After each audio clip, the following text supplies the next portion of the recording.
Good morning everyone and welcome to the Community Health Team's Facebook Live session today.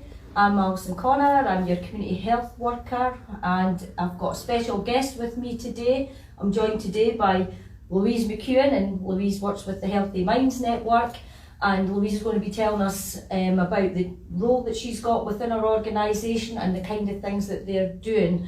So without further ado, I'm just going to start asking Louise a few questions and see where we go from there. Okay? Okay. Yeah. Right, welcome Louise. Hiya, thanks for having me along. Oh, that's okay, you're very welcome. Louise, can you tell us a bit about what Dundee Healthy Minds Network is and your role within Dundee Healthy Minds? Of course, Dundee Healthy Minds Network is a network for people with lived experience of mental health. We are a network which believes in getting the voice of lived experience and to ensure that it's heard. We do that in different ways, and our main ethos is co-production, and that means that we do it all together from the start and you can share your views, and that's what we do. We are not the people who choose what to do. Every network member is the person who chooses what we do and how we do things. Okay. And I suppose you're like a lot of organisations at this present time where you've probably run activities, groups, sessions with people on maybe a face-to-face basis. Now COVID restrictions have come into force. Has that had an impact on the way that you've had to work? Yeah, it has had a really big impact. We've had to sort of completely change the way we do things. So we used to always do face-to-face stuff, but unfortunately we've not been able to do any of that recently, which is tough, and we miss doing that, and we hope to get back to it as soon as we can. But yeah, we've had to do everything online, which has been okay, and it's been good to connect, but it isn't the same as face-to-face, and we understand that, but we're doing everything we can to try and make sure that we're still reaching the aims of our network. So, for example, we've been having surveys online and we've been having drop-ins online, so there's lots going on, even though it's not the same as what we used to be able to do before. Yeah, it can be frustrating for a lot of us just now, but as you say, you're trying your best to still reach out to lots of people. So you mentioned there you do online drop-ins. Can you tell everyone a bit about what an online drop-in is and what it entails? Yeah, of course. So our online drop-ins are started up because our network members said they wanted a way to stay in touch. Obviously we used to have face-to-face drop-ins, and that was a place where we could all get together and we had different activities. So sometimes people would play a game of pool, sometimes we'd have people coming along like yourself and doing gentle exercise. We used to have lots of good and interesting stuff going on, but unfortunately that obviously couldn't happen anymore. So we've tried to replicate that online. So we've been using a video platform called Zoom, and that is a free thing to use as long as you've got an internet connection. And you join the meeting and we just have a relaxed time really. We chat, we laugh, we have themed conversations, we've ran focus groups on there. We just try and have a range of stuff, and just to keep everyone's well-being as good as it can be. Obviously it's been tough for a lot of us at the moment, and I think that's shared among a lot of our network members. So we've really tried to replicate what we did face-to-face but online. Yeah. So you're doing online Zoom. So just say for instance I wanted to join that and I'm not really very technically aware about how I would do that, and what would you suggest to me then? How does anyone out there become involved on an online Zoom session? Yeah, so Zoom, it can be quite daunting the first time you use it, and sometimes things go wrong and the technology doesn't work, but we're used to that and we can work through that. So if you wanted to, I would offer to give you a ring and I could phone you and we could talk through how to use Zoom. We could have a practice, and that would work, and hopefully, and if it doesn't work, we could work around that and we could find what the issue is and hopefully give you a bit of support so that everyone can join our Zoom meeting. We also have a Zoom guide which we produced, so it's just a printed out document with steps to follow, which we could send out in the post to you. Obviously not everyone's good at technology and that's alright, but we'll try our best to make sure if you want to join our online drop-ins that you can. Okay, so I've now mastered Zoom, I'm able to do it, you've shown me what to do, so that's great Louise, I'm all set to go, but how do I become a member and what does being a member mean? Being a member of Dundee Healthy Minds Network is really, you can make it what you want to make it. So you could be a network member who joins in with everything that we've got going on. You could join our online drop-ins, you could be following our Facebook page, you could be responding to our emails, but you could also just be a network member who only wants to watch the Facebook recorded chats. You could be a network member who just wants to receive our emails and just sort of receive them, read them, but not do much about it. But it's really entirely up to each network member of what they want to do. So you can be involved and there's no pressure to do anything. You can sort of do whatever you want to do with being a member. Mm-hmm. So when you're talking about being a member, is there any way, do you sign up to something, and what does it entail? What does a member mean, and what does it give you, any authorisation to do as a member of a healthy network group? Yeah, so our network members, anyone can be a network member. You don't need a referral and you don't need to have a diagnosis of a mental health condition. If you'd like to join our network, you're more than welcome to join our network.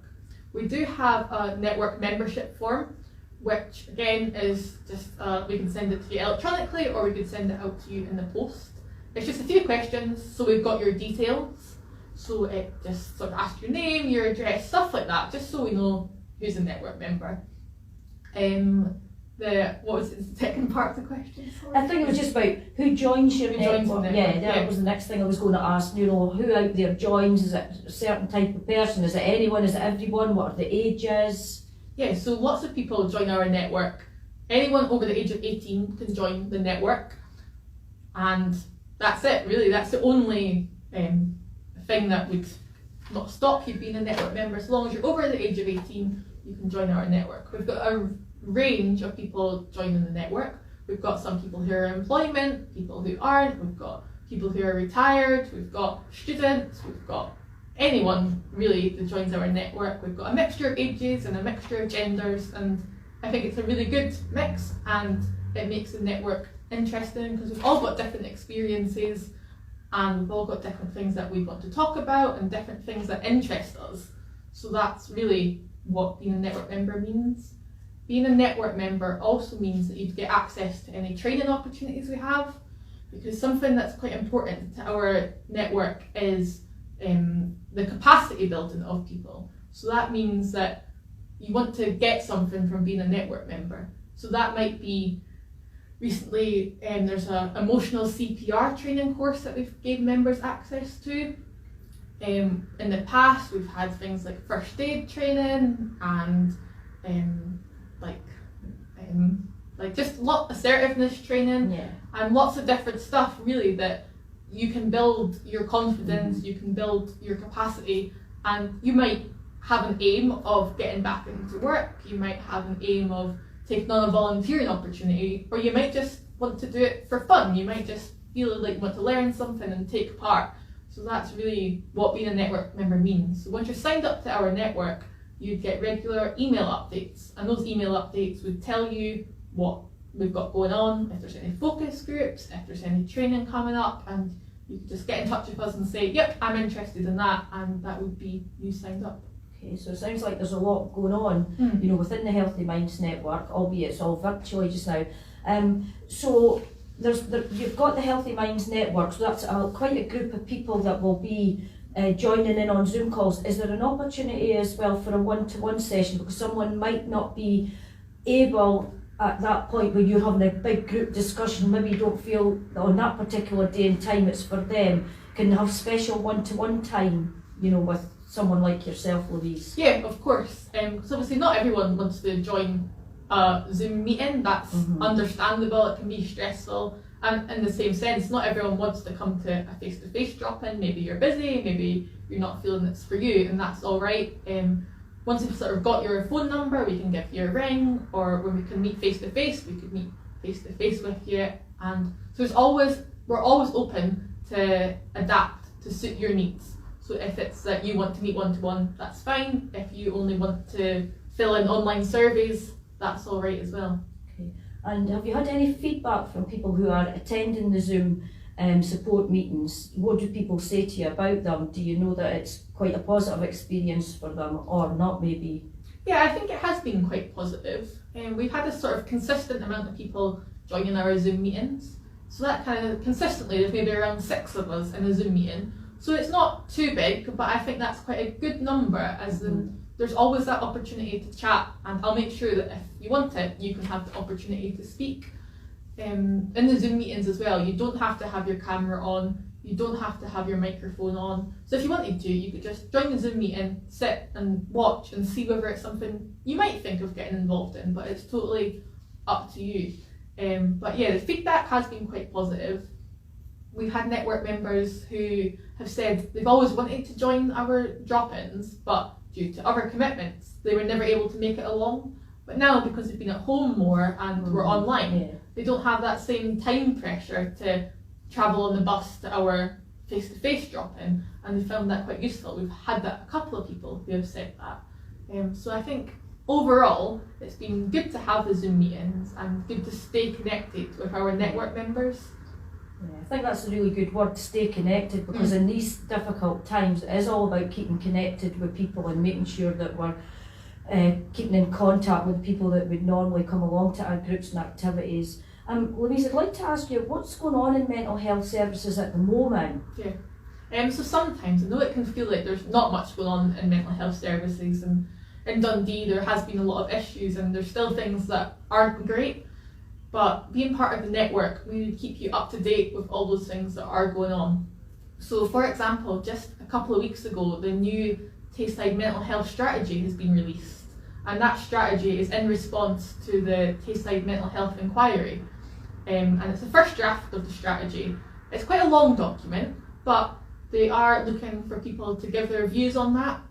And that strategy is going to sort of inform the way that we'll move forward in mental health services. The NHS are running an online survey, which you could access on their website. Again, there has been the Listen, Learn, Change draft action plan, and again that's sort of an action plan following on to how we can make improvements. There's been other reports that Dundee Healthy Minds Network have taken part in, for example, a crisis pathways plan. So again, that's sort of showing when you're in a crisis, what happens, what should you do, and ensuring that in Dundee we've all got a place to go and to know what to do. So there is lots going on, and I know it can be frustrating maybe if you don't feel like you've been asked, or an issue that's came up again and again is still happening, and that is frustrating, and I do understand that. But hopefully if someone's willing to join our network, they could be part of making that change and contributing so that we can ensure that the mental health services are improved. I think, yeah. So you're actively seeking to get more people involved in the Healthy Minds Network because they can advocate and help with change to make, improve mental health services in Dundee. So if there's anybody out there, it'd be a really good thing for them to become involved in. If they think not a lot's going on, that's an opportunity for them to get involved and make some changes. Yeah, I would agree with that, and it is. Dundee Healthy Minds Network has a dedicated space on the Dundee strategic meetings to raise any issues. So if a network member has had an issue that's happened to them, they could get in touch with our network, sort of tell us about it, and as a collective we're able to go with that issue and raise it to the strategic meetings, and they're the meetings sort of where they make plans, where they make the decisions, and a collective voice can sometimes be the strongest. Yeah. So if we've heard that a few network members have had the same issue, then we're able to say that to the people who are making the decisions and hopefully get it changed so that it doesn't happen to someone else. Yeah, and it might seem quite a big jump for someone who's had an experience with mental health services to go straight to the top. It might seem quite a big jump. So getting in touch with the Healthy Minds Network, you can be that buffer perhaps in between and help support people to the next level for what's happening. Yeah, I would agree with that, because it might be something that it might not be something you want to enter like a formal complaint about, but it might just be something you've picked up on. So for example, you might have been in a waiting room and you thought the colour of the paint wasn't very nice, and that might seem a really small thing, but the environment that we're in really affects us and can make a difference to how we're feeling. So even just things like that you think that could be improved, that could be better, you could get in touch with the network, and that's something that we could raise and see if we could, as a collective, make a change in that. Yeah, and I think sometimes maybe someone can go along for an appointment regarding mental health, and if their first experience isn't a good one, that kind of would potentially put them off again from going out again. So it's really important that they could maybe get in touch with you to report that kind of issue. You know, they'd gone along somewhere and felt that they were a bit dismissed or ignored, and you can take that on and perhaps act on it. Yeah, because as you say, someone might not feel willing or brave enough yet to raise it to a higher level. So yeah, we can definitely be that sort of hear about the issues and collectively take those forward. That sounds good. So there is opportunity out there if you do feel you've had a misrepresentation at any point to take it forward. So it sounds like a really useful thing for people to become involved in the Healthy Minds Network. Louise, tell me a bit about the team that you're in, because you're not a standalone person. No. You're not the flag bearer for all mental health services. I take it you've got other people with you. Yeah, we do. So I work for Dundee Healthy Minds Network, and Dundee Healthy Minds Network is part of Dundee Volunteer and Voluntary Action. In Dundee Healthy Minds Network, our coordinator is Louise McEwan. Her role is sort of coordinating the network, and she's the person who goes to those meetings that I was mentioning, and she would be the one sort of taking that issue forward. The team in Dundee Volunteer and Voluntary Action has expanded quite a lot. We have the Making Recovery Real network that is about peer support within mental health. So lots of peer workers join that network, and it's all about sort of sharing stories about mental health recovery, and there's podcasts, and there's lots of different stuff like that that the Making Recovery Real network does. So that's two team in there. So there's Michelle Donoghue and Rachel Jackson is doing the communications in that. We also have the Mental Wealth Academy, which is quite a new project. It's only been going for about a year, but it's about developing training opportunities in mental health. That's something that's quite exciting that's going on, and there should be more coming out about that soon. We also have the Third Sector Network, and that is a network which is for organisations that support mental health, and just to support, because obviously it's been tough now and there's always issues, so that's a network to sort of support other organisations so you can come together and share the issues that organisations are experiencing. Recently, we've also expanded our team. There's a lot of us. There's a lot of you, yeah. To include, we're now a mental health and substance use team. So that means we also have the Peer Recovery Network, which is headed up by Penny Lorimer, and that's a network for people who use substances. They run a chit chat line during the week and on a Saturday, and that's to give support to anyone who's using substances and wants to chat to someone or your family. So that's something that's going on there. And I think that's all of us. I might have forgotten. We've also got our team leader. I forgot about our team leader. We've got our team leader as well. But she sort of heads up our team and just sort of looks over everything, really. But yeah, we're quite a big team, so it's no wonder I forgot someone. But yeah, it's been good to sort of expand the team, and I think that shows that there's been a lot of investment in mental health, that we are all in our positions and there's stuff going on all the time. So yeah, keep an eye on our Facebook pages and stuff to see what's going on. Yeah, I hope your team leader forgives you for yes, me too. It's easily done, because I've got my team leader here as well, but I won't forget you, Robin. You're doing a great job behind the camera.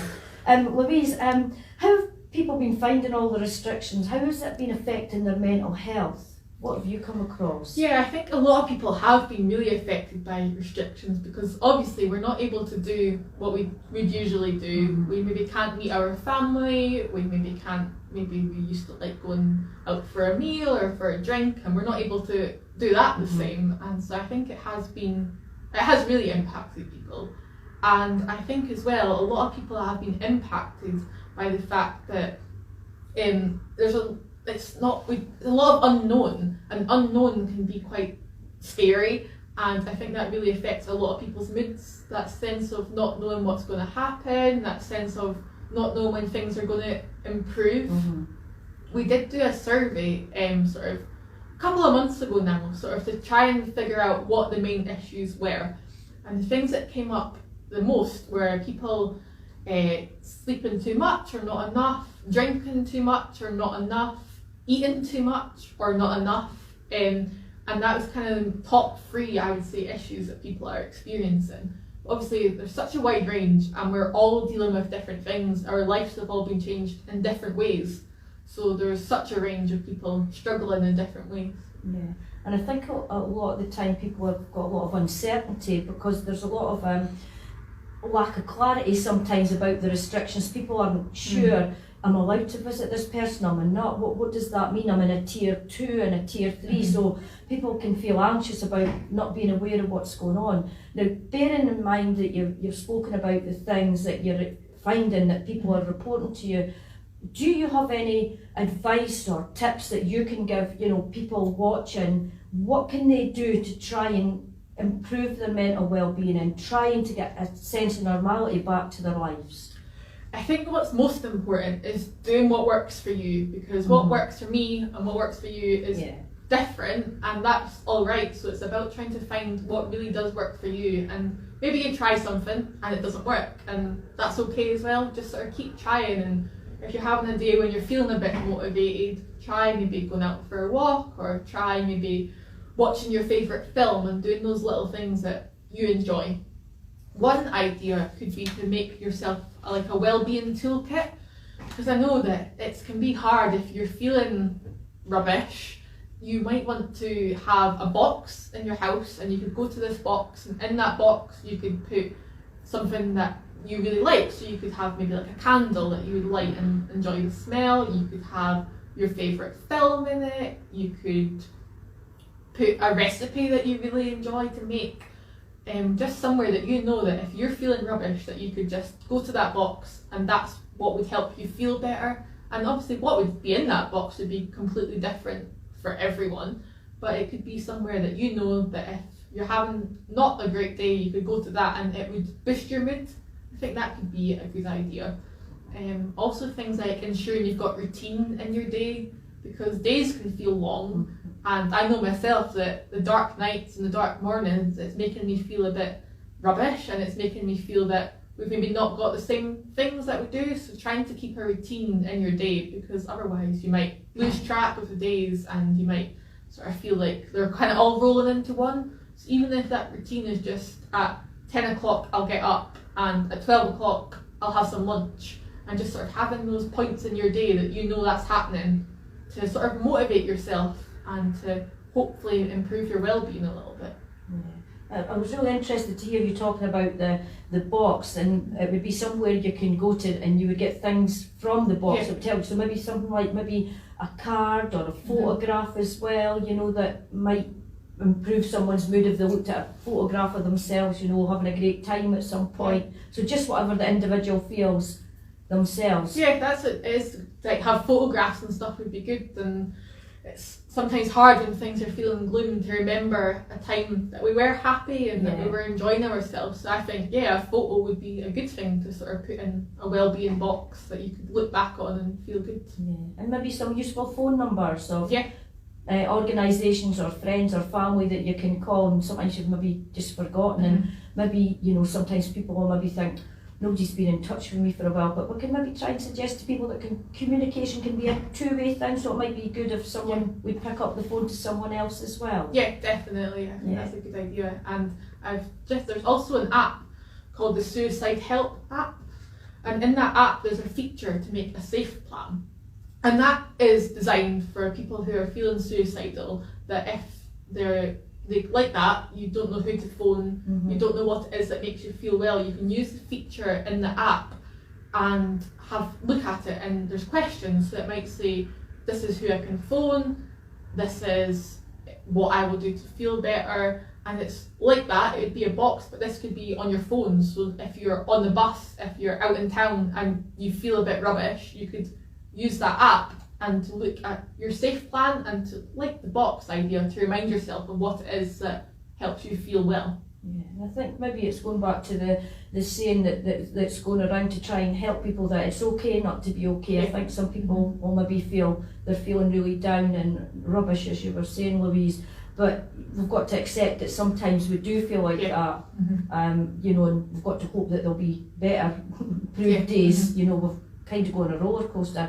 So you've given us lots of information, Louise, and it's been absolutely great. But my next question would be then, so how does someone watching today now get involved with the Healthy Minds Network? They've watched and they've listened to what you've said and thought, well, you know what, I'd really like to make a change with mental health services. So what do they do to take this to the next level? Okay, so the first step, because you're on Facebook today, you could go right now onto our Facebook page, which is Dundee Healthy Minds Network, and just give us a like and a follow on there, and you can send us a message saying that you're interested.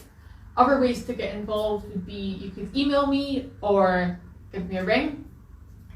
So my contact details are there. If you also wanted to get involved, you could speak to yourself, Alison, or someone else in the community health team, and they could pass your details on. Or if you're involved with another organisation, you could mention that you've heard about Dundee Healthy Minds Network and you're interested, and they could get in touch on your behalf and fill in our membership form for you.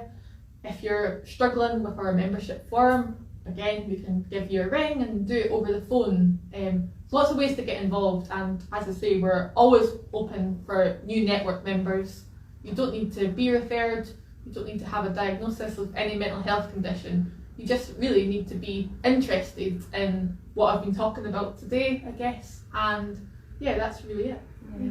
And I suppose if someone thinks they'd like to get in touch, they can certainly phone me. I'll hand out my number at the end, but maybe someone will get in touch, and there's no pressure on them to be there every week, or I don't know how often that you meet, Louise, but it's very much someone could just try it out to begin with and think, yeah, this is for me, I'm getting my voice heard, this is great. But by the same token, there's no hard and fast 3-line whip to say someone's got to stay with you for 3, 4, 5, 6 months or anything. Yeah, not at all. You can join our network members and you'll get our emails, but if 2 weeks later you decide, nope, this isn't for me, feel free to leave. And as we said before, you can take in part in as much or as little as you want. It's really up to you and what interests you and what it is that grabs your attention and you want to take part in. Yeah. Well, I've asked Louise quite a lot of questions, and I hope you don't feel bombarded with them. But if anybody out there has got any more questions for Louise, please do, post them on the Facebook page, or you can get in touch with myself direct and I'll give you Louise's details. So my number, if anybody wants to phone, is 079 858 76805.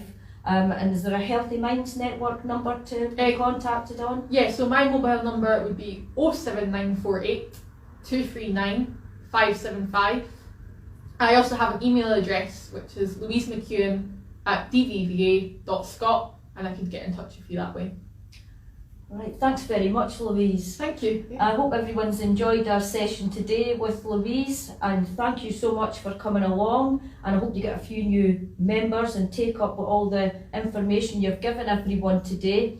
I'd just like to say thank you for joining us today, and we have another topic next week. I'm sure it's Ria next week will be here, and she may have some people from the Maxwell Centre. So it's a big thank you to Robin behind the camera, as always. He does a sterling job there, and I don't look forward to seeing you next week, because I won't be here, it'll be Ria. So have a great week, and hopefully you get in touch with us. Catch up with you all soon.